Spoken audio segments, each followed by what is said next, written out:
Something murdered my brother. It tried to do the same thing to me. I wasn't the one that found Matty. It was his wife, Elizabeth, back from a night shift at the hospital, eager to shed her scrubs and settle in for a long sleep. Instead, she walked into the bedroom to find Matty sitting in a chair, his severed head in his lap. I would have preferred not to hear any further details about my brother's body, but when Elizabeth called me on the phone, hysterical, she couldn't help but overshare. Dark bruises covering his arms and legs. There was blood everywhere, soaking through his white t-shirt and striped pajama pants, pooling all around the wicker chair where he sat. The skin of his neck was frayed where it had been ripped apart, almost like a popped balloon. The muscle, too, was stretched and torn, and the vertebrae stuck from the top of his neck hole like a white sleeping worm. Though we hadn't spoken much in the last few years, I was the only family Matty had left. I caught the next flight to Boston and met up with Elizabeth at her parents' house. She started screaming as soon as she saw me. Or maybe she'd been screaming all day. Maybe I looked too much like my brother for her to handle. After a few hours, she calmed down enough to start saying a few words. I asked her if Matty had been in any kind of trouble. He'd been reckless in his late teens and early 20s, selling drugs on campus. It was small-time stuff, but he'd made a few bad enemies, guys that put a real scare into him one night that made him get out of the game altogether. There was nothing like that, she said. He's totally clean. Got a good job clearing out old houses. Like when someone dies, he gets all the junk out, gets it sorted, helps sort out the junk from the antiques, takes a commission of the sales. Does he skim? I asked. Maybe someone felt cheated. She shook her head. He buys the stuff he likes, but it's always a fair price. Everybody loved him.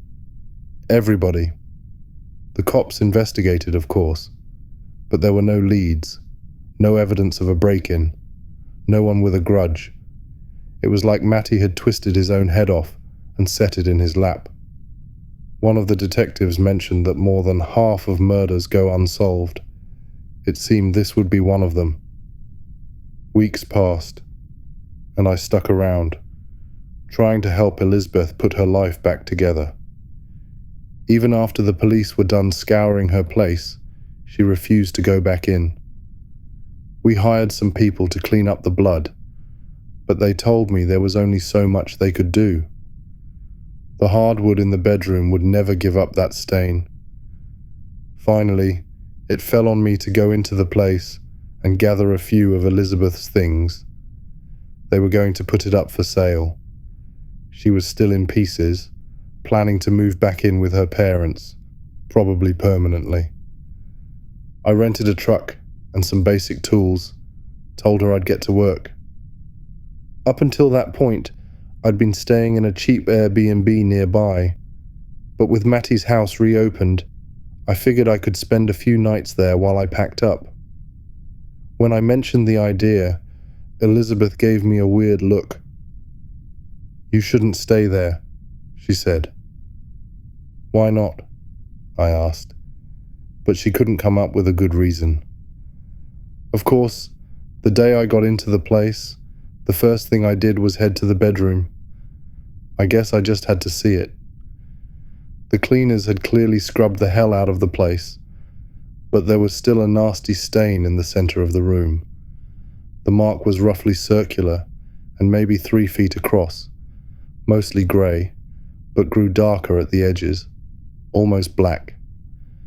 Before she sold the house, Elizabeth would have to have the boards replaced, maybe put in carpeting.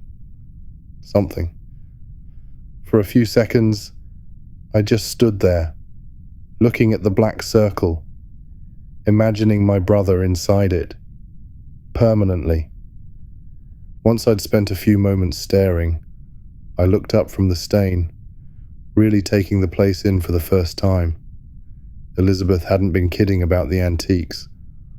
All over the apartment were old hutches and paintings of ships at sea, sets of china and cigar store Indians. My brother had always had an eye for quality. The thing that really stuck with me, though, was a wood carving of an owl, which was standing right in the corner of their old bedroom.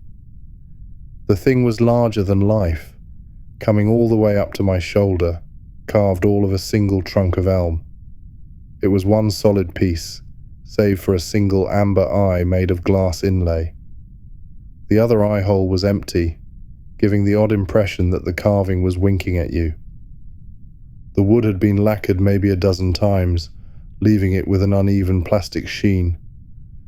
Deep cracks ran through one of the wings and the neck, and the base was discolored from water damage. It certainly didn't look lifelike. Yet somehow, it felt oddly alive. All afternoon, as I packed boxes of Elizabeth's clothes and shoes, the eye followed me. I'm usually not the kind of guy to get spooked by anything, but I guess after everything that had happened to Matty, I got kind of on edge. Eventually, I threw an old towel over the carving's head, covering the eye. It felt a little stupid, but it made me feel a little better. A few hours went by, a bunch of boxes got packed, and it started to get dark. My first instinct was to sleep in the living room, away from the stain, and honestly, away from the owl. I turned off the lights and stretched out on the couch, but it was old and lumpy, impossible to get comfortable. Matty's mattress, practically brand new, lay untouched in the other room. Finally, after maybe an hour of rolling around, my back aching from the day of hard labor, I grabbed the blanket and headed for Matty's old room, carefully walking around the black circle. As I tossed the blanket on the bed, I looked in the corner of the room at the owl carving. The towel I'd tossed over its head lay on the ground now. I wondered how it had fallen off. Maybe I'd been careless when I covered the statue in the first place. The eye caught the moonlight, watching. As stupid as it made me feel, I got up and walked over, picking the towel off the floor. As I did, I heard a distinct sound, something like rats' feet skittering inside the owl.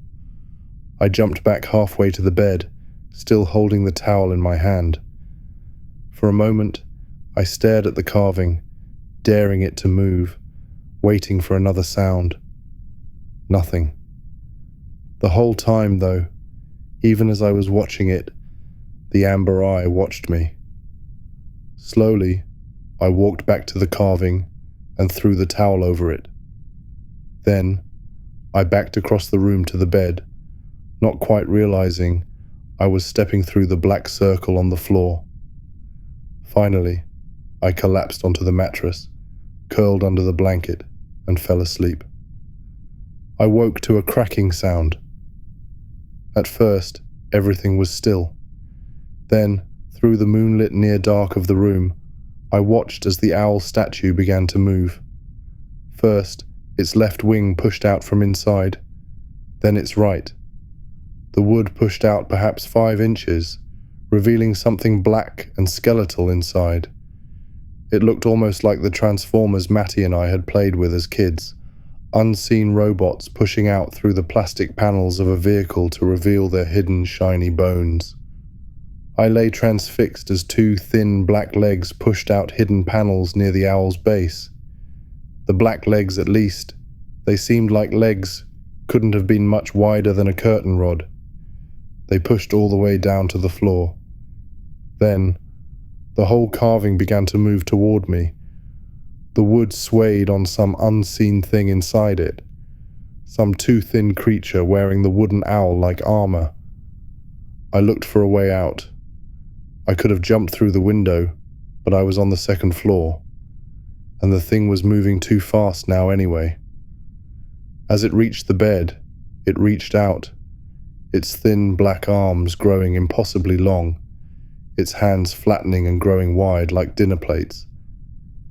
Then it placed them over my ears, and everything went black. I woke to find myself sitting on a wooden chair from the kitchen. The owl must have brought it in while I was passed out. It had placed me inside the black circle. I thought of Matty, sitting here just like me, not that long ago. I tried to move, but the long black rods that I'd assumed were the owl's legs bound my ankles to the chair. Its hands still gripped my head, their grip only slightly more relaxed than when it had first grasped me. The carving itself stood only a few inches in front of me. Though it fixed me with its amber eye, I could see now that the other eye hole was now open, revealing something black and moving inside. "What are you?"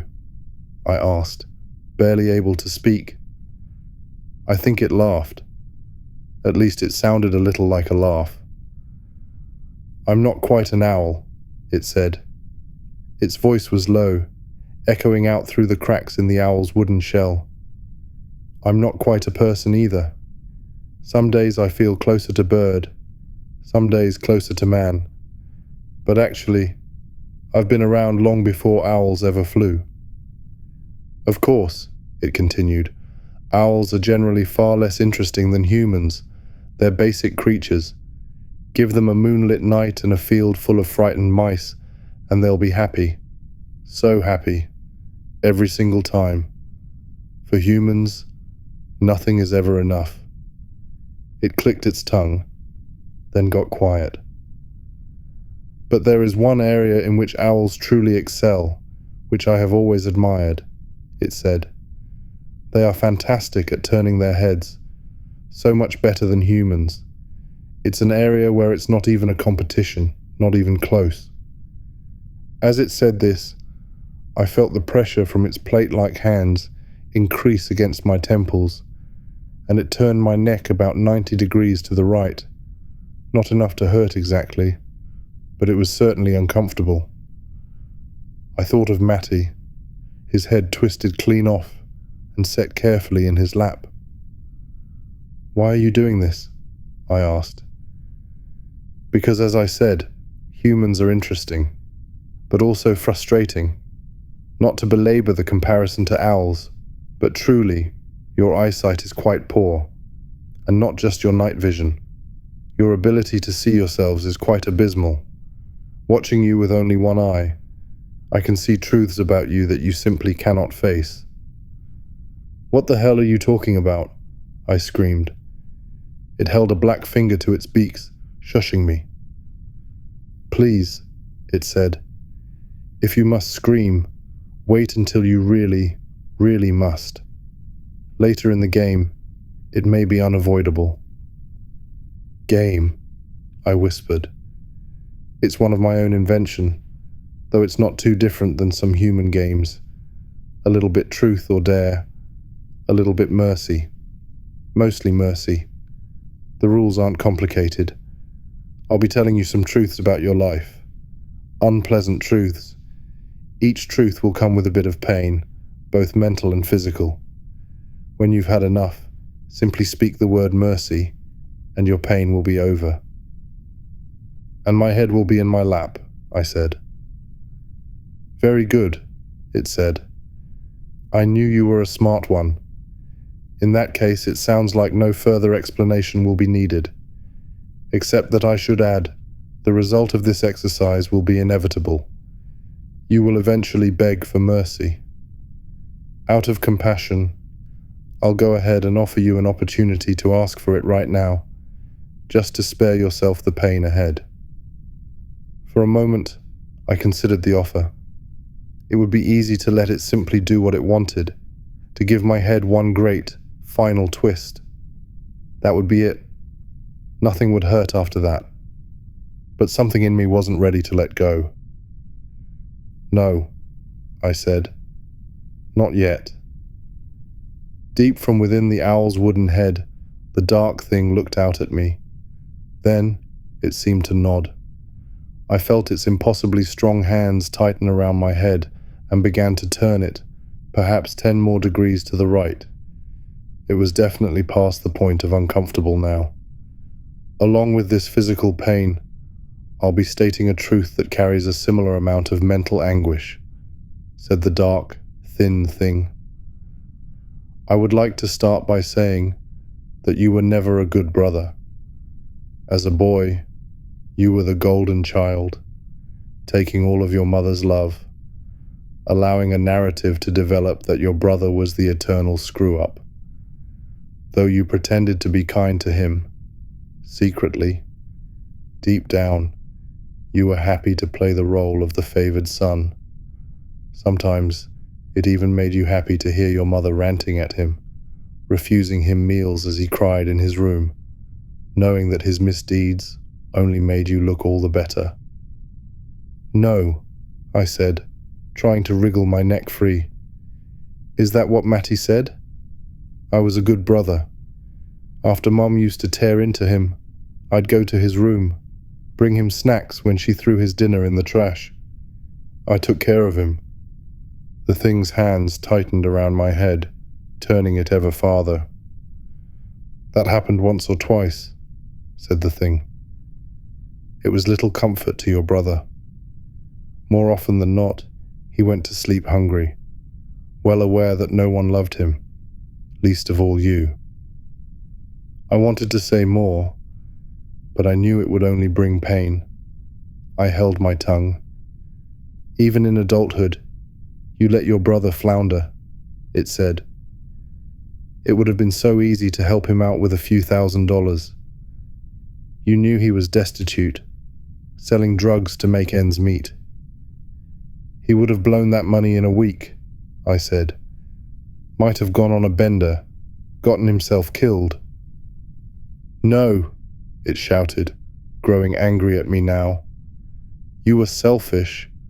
You wanted to see him twist in the wind. You wanted to be superior." It twisted my neck 5 more degrees. I could feel the skin growing tight as it twisted, the muscles beneath straining against the black hands.